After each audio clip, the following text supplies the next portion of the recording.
Kwa majina naitwa Ntere Benjamin, ni katibu wa kanda ya Pwani.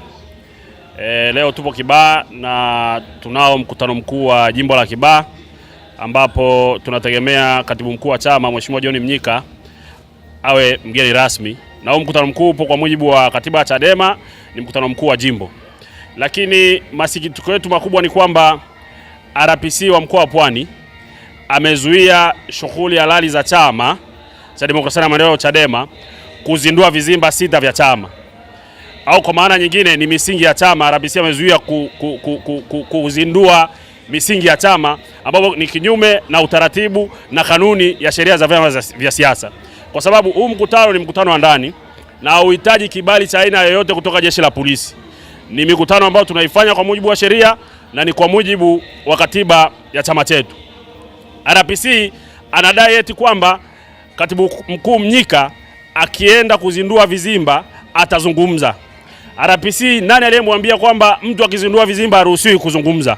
Kwa hiyo tunamtaka RPC wa mkoa wa Pwani, hiyo kazi ambayo anaifanya atoke hadharani aeleze ni nani aliyemtuma kuzuia Chadema kufanya shughuli zake halali za kisiasa, na kama hajatumwa atoke hadharani aeleze anafanya hayo kwa mujibu wa sheria gani ya vyama vya siasa au kwa mujibu wa sheria gani za nchi. Kwa hiyo RPC, kwa maneno mengine, kazi anayoifanya ni kazi ya CCM. Anatakiwa aache mara moja. Sisi kama vyama vya siasa tufanye shughuli zetu kwa mujibu wa sheria na katiba ya nchi. Jambo la pili, RPC kwa kushirikiana na OCD wameondoka na viongozi wetu wa chama. Mpaka sasa hatufahamu katibu wa jimbo ni wapi alipo pamoja na viongozi wengine. Kwa hiyo jitokeze aeleze ni wapi alipowapeleka viongozi wetu wa chama, kwa sababu mpaka sasa hatuna taarifa zozote zinazoeleweka ni wapi viongozi wetu walipo. Sisi kama kanda ya Pwani pamoja na wananchi pamoja na wanachama wa jimbo la Kibaha mjini hatuwezi kukubali. Mkutano huu lazima ufanyike, na ninatoa rai kwa wanachama kuendelea kujitokeza kwa wingi kuhudhuria mkutano huu. Mkutano huu ni lazima ufanyike, na shughuli nyingine za uzinduzi wa misingi ya chama lazima ifanyike. Hakuna kulala mpaka kieleweke. Kuna kiongozi aliyeshikiliwa hapa.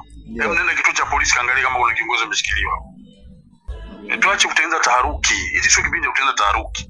Hakuna kiongozi yoyote wa Chadema aliyeshikiliwa. Nendeni mkaangalie kituo cha polisi kama yupo.